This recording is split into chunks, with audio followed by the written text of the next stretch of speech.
What's up, YouTube? Alright, so I've been testing batteries and solar panels for my off-grid rooftop tent solar setup.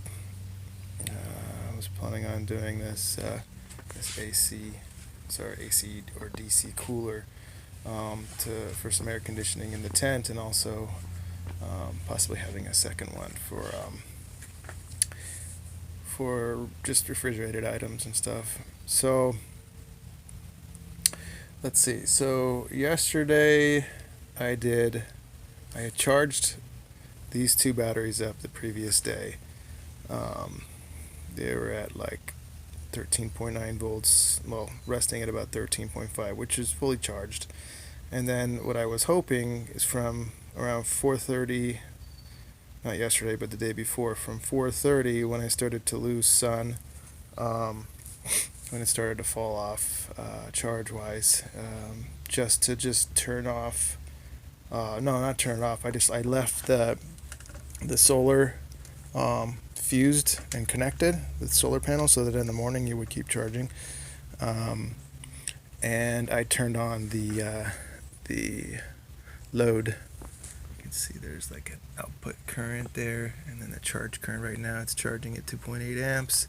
Current voltage is 12.4, and that's the load that once I turn it on, that would be the cooler. It draws about 50 watts, or about like 4.5 amps. Anyway, a little bit confusing stuff, but needless to say, I turned the cooler on and it was drawing and charging at the same time. And my initial intent for this whole system is that the charge current, how much it's charging, is more than the amount that's going out to the cooler or anything else that I might connect. So the problem is that with this basic analog charge controller, it doesn't pull in the maximum amperage of the solar panel. So the maximum amperage of the solar panel would be somewhere around 5.5, and it's about half that. So when I turn on the load, I'm plugged in. Let me get plugged in here. I just gotta plug in to the DC port. There we go. So as you can see, the energy going out. Now if this wasn't running all day, 24/7, that'd be one thing. But the idea would be this would be running 24/7. And the problem with that is that this amount of power coming in from the solar panel isn't enough to keep the batteries charged and keep that running.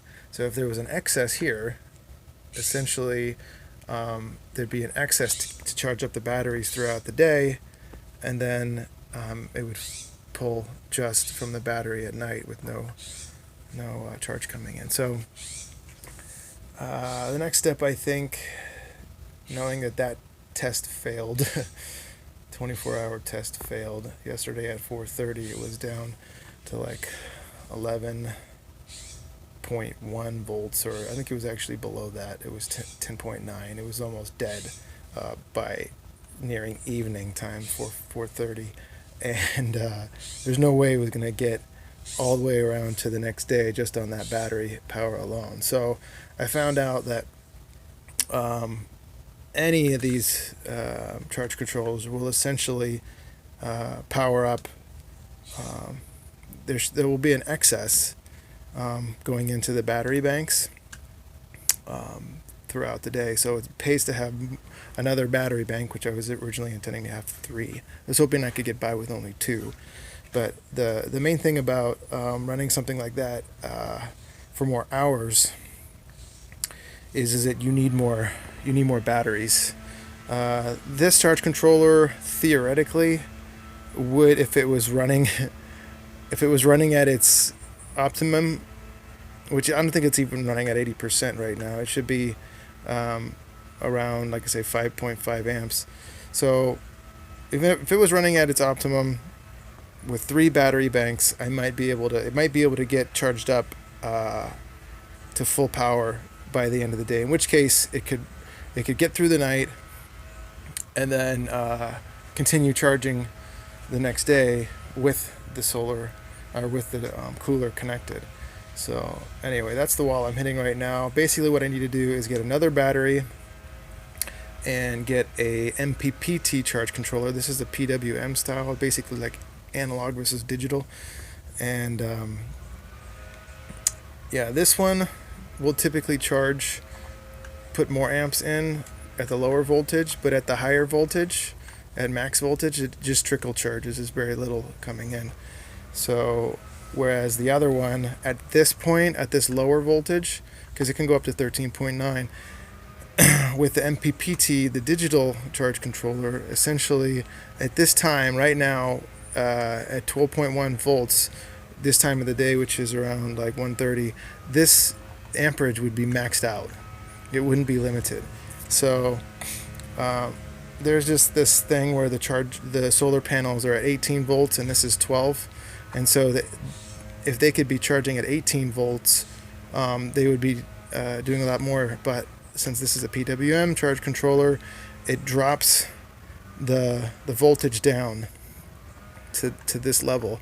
So whatever the voltage and the amperage would be of the solar panel gets dropped down to 12 volts. So it's not optimal. It's about like 75 to 80% of what it could bring in. So it's just weird. It's the charge controller dictates that. So this was like 16, 20 bucks, probably 20 bucks after tax and everything. So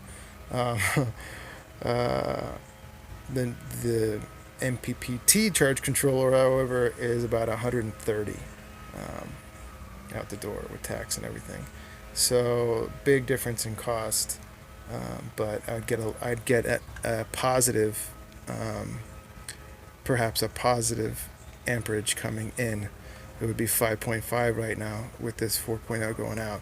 And someone also recommended that I could do a timer on the cooler based on the temperature that's inside, because at night this will get down to below freezing based on the outside temperature of the cooler, and I don't need it going on at night per se. So I would either manually turn it off at night or just have it on a timer. So at midnight or whatever, it clicks off or just clicks on every half hour or something like that. So anyway, that is the current state of the setup. I'm still just testing. I'm gonna see if I can draw up a template today for the under back area of the car where I would store these batteries, and see about getting that to my friend, and we can design a ladder. Basically, they would go on either side and then separate each battery in the middle, and then be able to strap them down. We were just thinking about building a ladder system out of wood, putting it underneath and mounting that ladder into the bottom compartment, and then I can screw straps into the wood that these are resting in that ladder structure, and then strap over them so they don't go anywhere in the back there. So anyway, that's where we're at right now, where the system's at. In a couple days, hopefully I'll have another battery to test. I mean, I could test this battery with it, but it got shorted. I ended up originally connecting this to the battery swung around, and it was upside down, obviously. So I turned it, and when I turned this battery, that battery had opposite connections, and not thinking, I just went to connect it, and it was opposite, and so I think I fried trials and tribulations here. I think I fried this battery and another one. These were the replacement batteries. Thankfully, these were replacements for a bent terminal on this original battery bank here. It was just had one bent terminal. They sent me out 2 replacements, which would have been great had I not done that to those two good batteries. That's not fun. That's just not cool. Lesson learned, you know. Sometimes you have to hit a pothole in life. And hopefully you learn from that and don't run over said pothole again. Anyway, you guys are having a wonderful day. Hope this video finds you well. If you have any questions or thoughts or whatever, maybe you could help me. I don't know. Maybe I could help you do something similar. So anyway, you guys have a great rest of the day, night, whatever time it is where you are. And yeah, until the next time. Peace. Love you all.